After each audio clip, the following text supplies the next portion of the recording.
ku matikkira ag'omulundi ogw'19 aga University ey'e Kyambogo.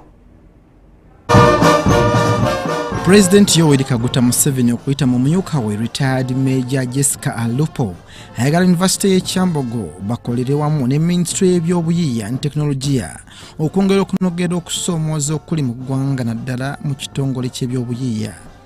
Jessica Alupo yakikiridde omukulembeze gw'eggwanga ku matikkira ga University eno ag'omulundi ogw'19. My expectation is that the university will use the facilities to enhance the national capacity of scientific research, innovation, value addition, manufacturing, while giving skills to the young people to enable them carve out a sustainable livelihood from the knowledge gained here. Museveni mu bubaka bwe yasuubizza okwongera ku misaala gy'abenyigidde mu buyiiya n'okunoonyereza. In order to sustain national capacity for scientific research and innovation, the country needs to invest in its professors, scientists, and professionals.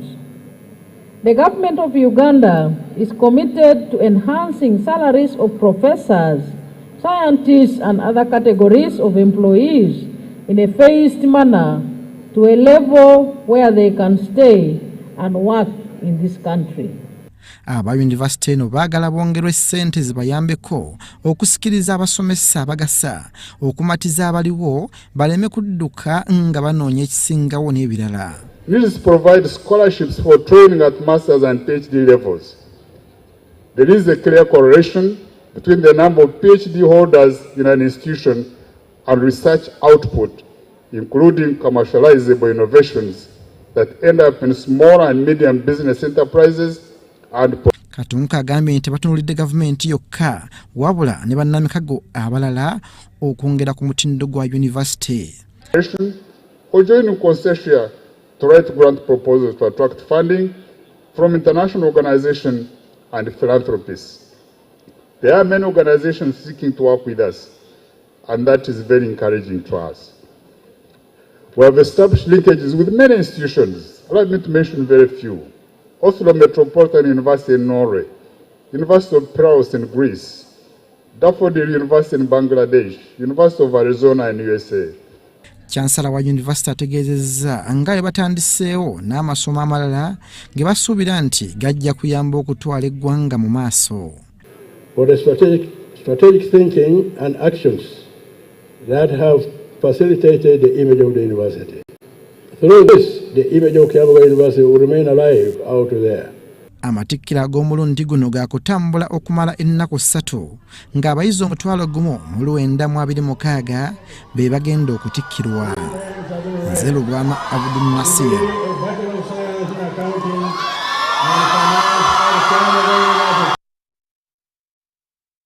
Swaffe Abdul Nasir Lubwama bwe tweyongerayo Parliament eyambalidde President w'ekibiina ekya National Unity Platform Robert Kyagulanyi Ssentamu olw'okukozesa ebigambo ebikaawo eri ababaka abamu ku ludda oluvuganya abawagira etteeka eriwakanya ebisiyaga mu ggwanga bwe yali ayogerako ku mukutu ogwa BBC ogwa Bungereza.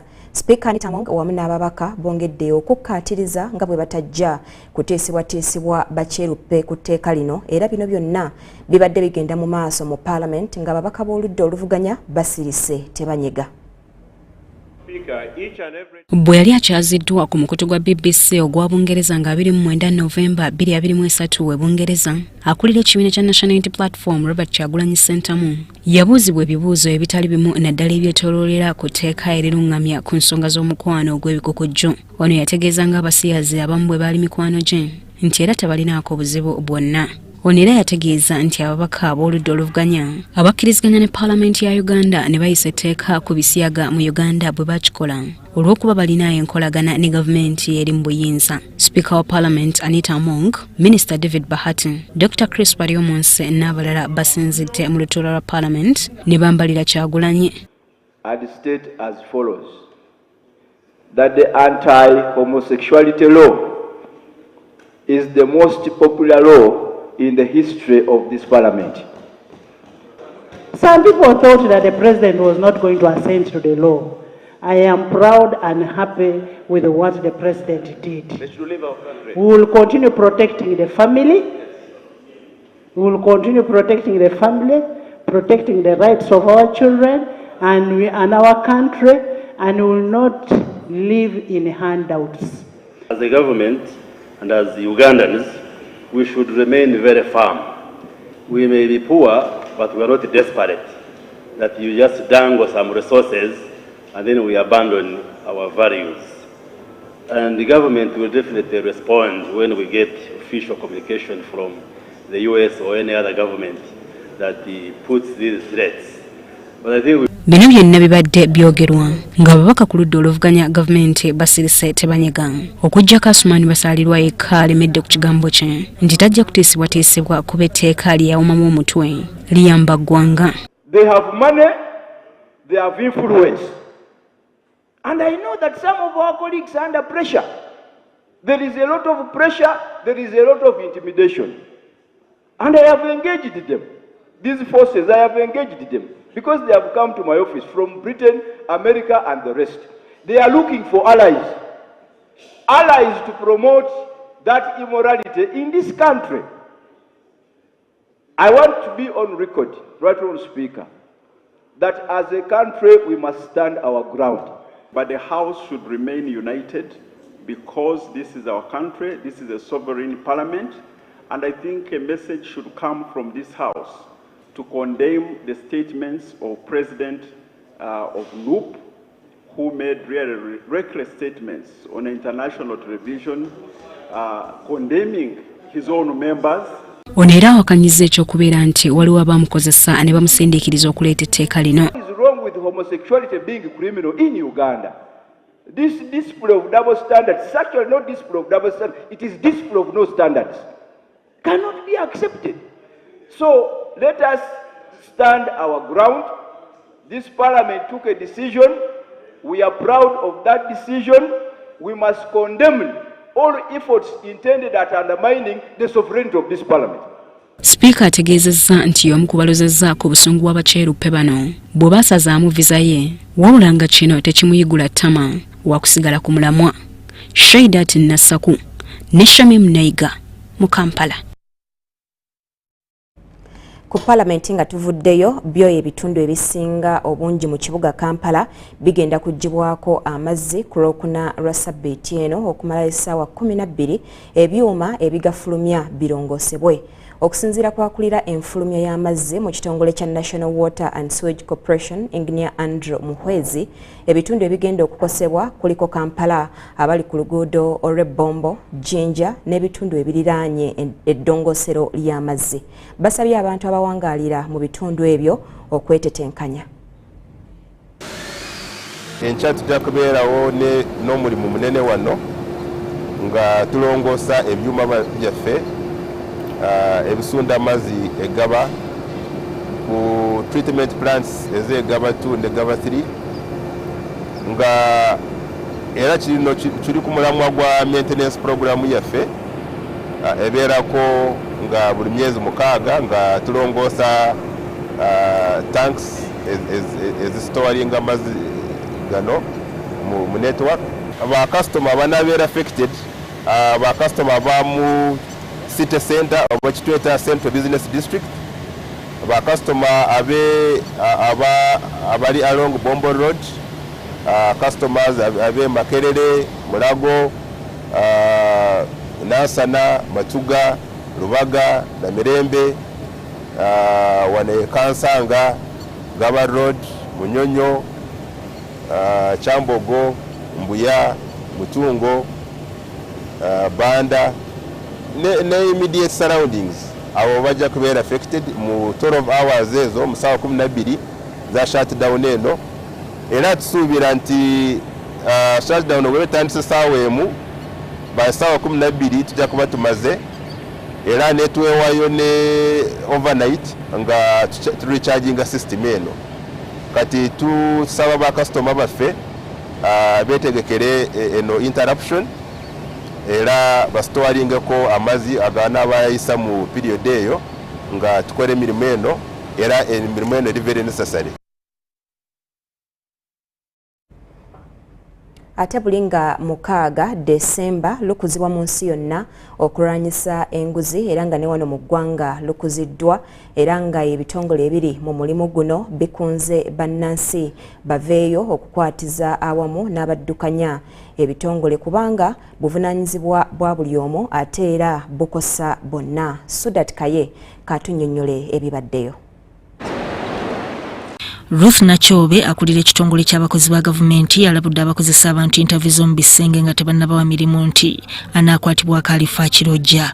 Nachobe alagidde kaliisoliiso wa gavumenti okunaabira mu maaso abanene mu gavumenti abali enguzi mu kifo ky'okunyigiriza abaani akumanyi bokka. The big fish don't exist. They are not the ones eating this money. This money is eaten by people in accounts, by people in procurement, by people in stores, and these are small people out there. Bina byogeredde mu nsisinkano entegekeddwa okunyweza enkola z'okulwanyisa enguzi n'obulyake olukuzibwa bulinga mukaaga Desemba. Nachobe akawangamudde bw'akangudde ku ddoboozi n'ategeeza nti abakulu abagaba emirimu mu bitongole bya gavumenti abamu tebamanyi na kubuuza bibuuzo mu kugezesa era n'alagira okwekolamu omulimu basomesebwe. And therefore we get lack of trust, and this has far-reaching consequences for the relationship between the government and the citizens. That's where you find citizens hating government. Betty Kamya akulira ekitongole kya kaliisoliiso wa gavumenti agambye nti enguzi eviiriddeko abantu abatalina bukugu mu mirimu okujeejebwa mu bitongole bya gavumenti ekiviiriddeko obuweereza okunafuwa. Wano Kamya n'omumyuka we basabidde b'ofiisa mu bitongole bya gavumenti okukolagana ne yaafeesi yaabwe okulwanyisa enguzi. His Excellency the President has raised concern about corruption in the recruitment of public officers. The outcome is low-quality public servants who also deliver low-quality services, some of which can even be catastrophic. Minisita omubeezi wa Ministry y'abakozi ba gavumenti alabudde bannabyabufuzi ku kugulirira abalonzi nga banoonya obululu ate era ne mu bazadde okuviira ddala awaka. Okay. They nominate who? A political ally, a sponsor, a friend, a relative. That is the criteria they use. Do you think they use the person of high integrity, person with papers? Do they care about that? And sometimes, I've witnessed, I've been in local government for 20 years. I witness that some of these members, to get these positions, they pay 20 million, 10 million. They pay. Kaliisoliiso azzeemu okubagumya era n'abasiima okujjumbira n'obutakoowa mu kulwanyisa enguzi. Nze Sudat Kaye mu Kampala. Ate akawungeezi k'eggulo abasaabaze ku mmeeri ya MV Kalangala bakonkomalidde ku mmeeri okumalayo ekiseera oluvannyuma lw'emmeeri kwe babadde batambulira okukutuka ekipapajjo nga egoba ku mwalo e Nakiwogo. Abagiddukanya bagamba obuzibu bwavudde ku masannyalaze agatambuza ekipapajjo ekyo okukyankalana okukiremesa okukka. Omusasi waffe Sura Kagugube ow'Entebe Kabituwe. Okwawukanako n'ennaku endala akawungeezi k'eggulo abaddukanya emmeeri ya MV Kalangala basanze akaseera akazibu emmeeri bwe yalemereddwa okussa ekipapajjo kyayo okusobozesa abasaabaze n'emmotoka okuvaako. Eno yabadde eva mu bizinga e Kalangala okudda ku mwalo e Nakiwogo era ng'abasaabaze balabiddwako nga basobeddwa. Naye tubadde tusaba waakiri buluvannyuma lw'omwezi bagikoleko ku saaviisi. Bafa abamu tutya amaato kwe tutambulira era kati ne bwebanga wakuvaawo nkya nze mba nina kuvaawo nkya. Wano bakoze ekisoboka okujja abasaabaze ku mmeeri eno newankubadde ng'ebyamaguzi n'emmotoka z'abasaabaze byakunkumaliddeko okutuuka enjuba okugolooba. Kino kyaleetedde abasaabaze ababadde balindiridde okudda mu bizinga e Kalangala okukunkumalira ku mwalo guno era bangi balabiddwako nga beebase ku migugu gyabwe. Tulali tusaba tuyambibwe kubanga yo wano gavumenti erinawo omukono era kyangu nnyo okubaako kyekola. Ndi mukyala musuubuzi nze enkosezaamu kuba mbadde nina okutuuka e Kalangala nkole. Okusinziira ku mugoba w'emmeeri eno, obuzibu bwavudde ku masannyalaze agasobozesa ekipapajjo ky'emmeeri eno okukka okwekyanga. Kulampu kigenda wansi pasita ne bayitawo n'emmotoka kyafunyemu obuzibu ewaya n'ekutuka. So bwe kutuse tuna kyokolesa tunosoka tugikole and then abantu batambule naye erero tubanza obutatambula tusobola otambula enkya. We naviiridde ku mwali Nakiwogo nga bakyakola ekisoboka okulaba nga bajjako emigugu saako emmotoka era nga baleese n'emmeeri endala okusaabaza abantu okudda mu bizinga e Kalangala. Okusinziira ku mateeka agalungamya entambula y'oku mazzi mu nsi wonna, emmeeri zino oluvannyuma lwa mwaka mulamba ziba zirina okutwalibwa zeekebejjebwa embeera mwe ziri, era bino ebijjidde ng'emyezi mitono egiyise emmeeri eno yakamala okuddaabirizibwa, wabula nga kino kireesewo okwennyamira mu basaabaze bw'oba olyawo n'okulowooza nti emmeeri eno erina bingi ebyetaaga okukolebwako obutateeka bulamu bwabwe mu matigga. Nze Sula Kagugube, Wano Entebbe. Kale n'oluvannyuma olw'emboozi eyo okuva ewa Kagugube, kkiriza nkuwummuzeemu katono nnyo, tukyalina mangi ngenda gakuwa mu kitundu ekyokubiri.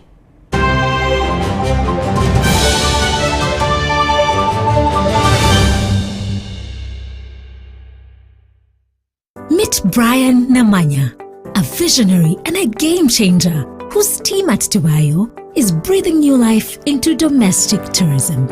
By curating exciting yet affordable experiences for Ugandans and foreigners to enjoy, with the help of technology, Brian is showing us all the immense potential out there. Those who know Brian know him as a serial entrepreneur who's always been challenging the status quo and won't stop now. Brian, we're in your corner. You are unstoppable. MTN, the Unstoppable Network, celebrates you.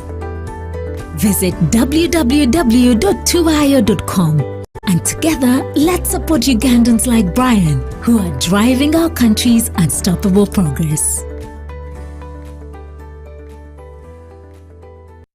Sebo wanji eno ye biiriyo ekiki okebera malaria omutwalo gumu obujjanjabi bwonna emitwalo 10 engeri gye twamutaddeko eccupa.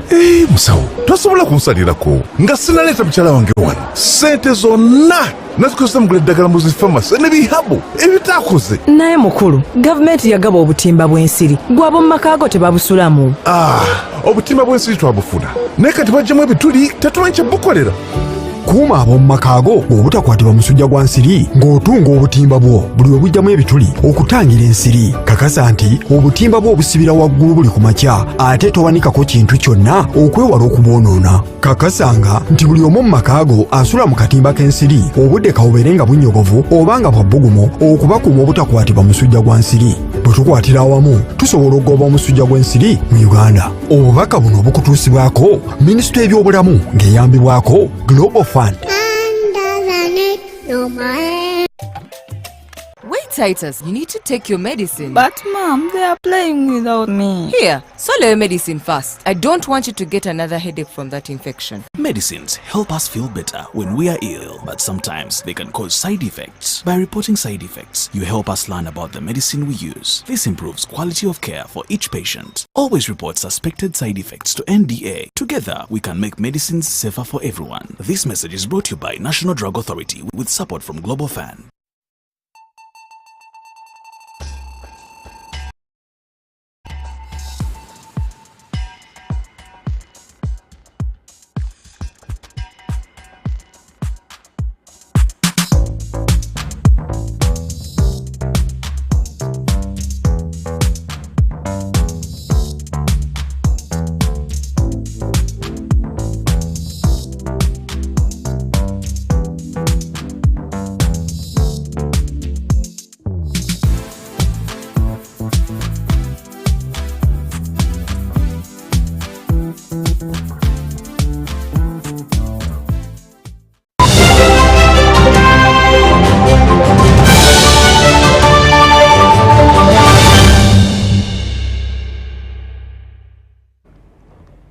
kukulisayo nnyo mu kuumulamu okwo ekitundu kyaffe ekyokubiri katukitandike n'akalipagano k'ebidduka akasiibye kakwatiridde ku luguudo oluva e Kampala okudda e Masaka e Busegaawo oluvannyuma lw'ekinnya okumerikawo Kinnyana Mpindi n'ekkubo.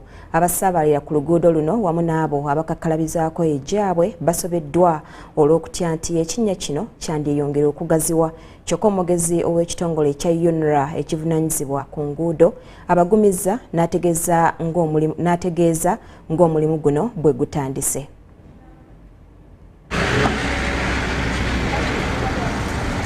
Namutikwa w'enkuba afudde ebiro bino ku kiro Muwendule akyagendera ddala mu maaso n'okusattiza abantu mu bitundu by'eggwanga ebitali bimu nga kw'otadde n'okusannyalaza emirimu.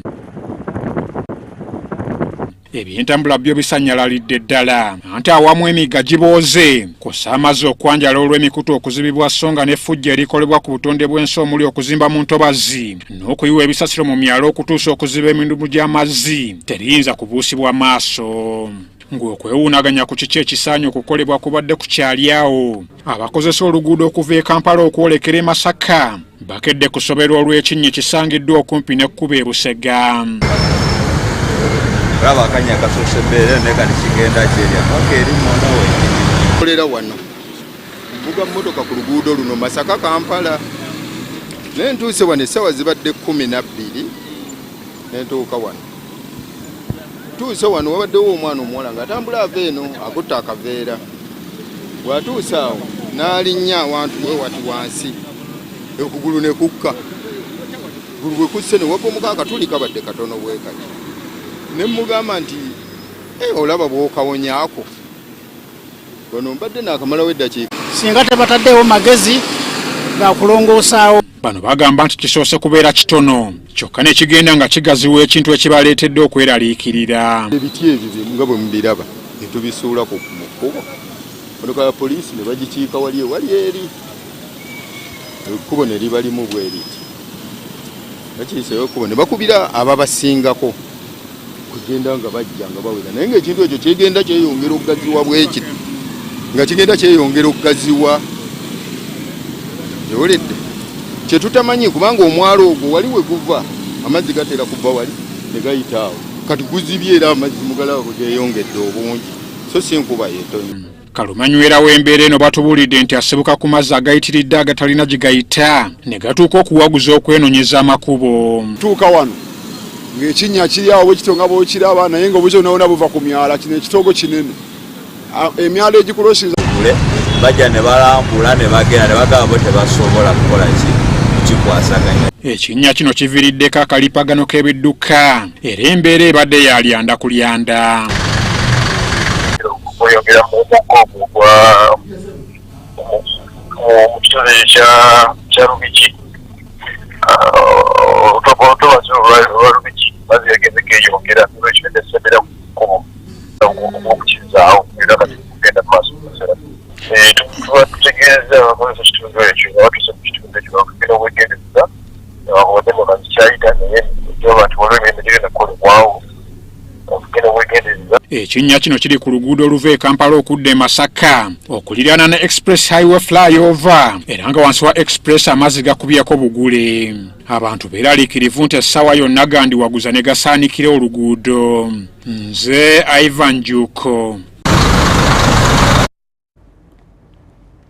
Webali nnyo Ivan. Ate omubaka ow'omukago gwa Bulaaya mu Uganda Jan Sadiq asiimye gavumenti ya kuno okuggulira ababudami awatali kwerekerayo ne bawa obukuumi obujjanjabi obuyigirize ko n'ebyobulamu eby'omutindo ssaako n'okubawa omukisa okuyiiya okweyimirizaawo wamu n'okukakkalabiza wano.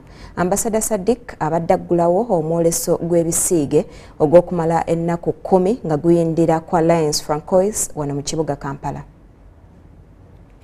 Omuwendo gw'ababudami mu Uganda kati gusukka mu kakadde n'ekitundu nga bava mu mawanga okuli DR Congo, South Sudan, Somalia, Burundi n'awalala. Omuwendo guno mubaka w'omukago gwa Bulaaya wano mu Uganda Jan Sadiq kwasinzidde n'asiima gavumenti ya kuno okudduukirira nga bali mu bwetaavu okuva mu nsi endala.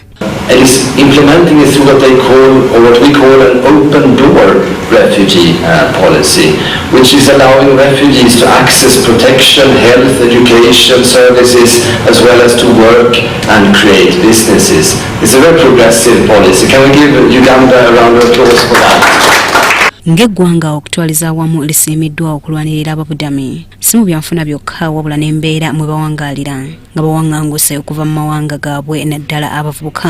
We have witnessed first-hand resilience, strength and the potential that refugees bring to our communities, which is why with open arms we received the humanitarian development nexus, where we ensure that we are not only advocating for humanitarian support but development support as well for both the refugees and the host communities. Eyatandikawo enkola ey'okwolesa ebisiige okuva mu kitongole kya Faces Up Uganda ng'ayambibwako omukago gwa Bulaaya akkiriza nti Uganda malirivu okutumbula n'okulaakulanya ebitone by'ababudami naddala bwe kituuka ku bavubuka. For me, having been part of this project, it really continuously exposed me to the incredible skills these young people have. Most times they are going through a lot of adversity, but regardless of whatever that they are going through, they are very resilient, they are very creative. Kemgisa Cynthia nga y'omu ku bali mu kaweefube okutaakiriza obutonde ayolesezza ekisiige ekimukutte omubabiro. For me, seeing this piece has been my favorite piece today. It is plant a tree, save the environment. I can imagine some of these children or these people have come from communities where they've been displaced because of climate change. So this art is really communicating so much. Ebisiige ebyoleseddwa kubaddeko obubaka obwoleka omuntu engeri gy'afunamu obwenkanya okutaakiriza obutonde n'ebirala era nga ku mulundi guno mwetabyemu abantu abali eyo mu lukaaga. Sigenda kusukka waawo weebale kubanga otambudde naffe okuva gye twatandikidde amawulire gaffe UBC leero tusinkane na Tolna Korencha ssaawa zezimu. Amawulire gaffe ag'Olungereza gagenda kujja ku ssaawa 2 ne ssaawa 4 togasubwa. Nze Shamim Nayiga mbadde ne munnange Yusufu Ssenyomo kulaba naffe abakozesa olulimi olw'obubonero. Musule bulungi.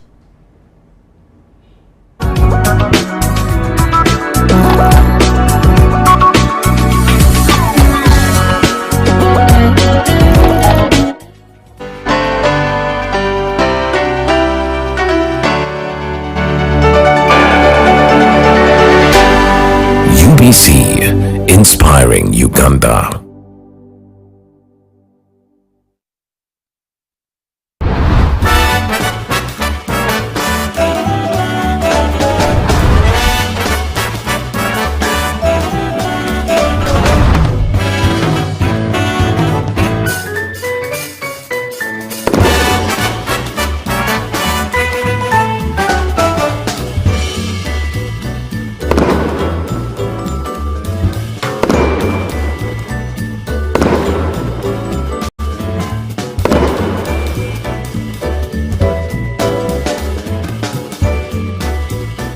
Miaka 5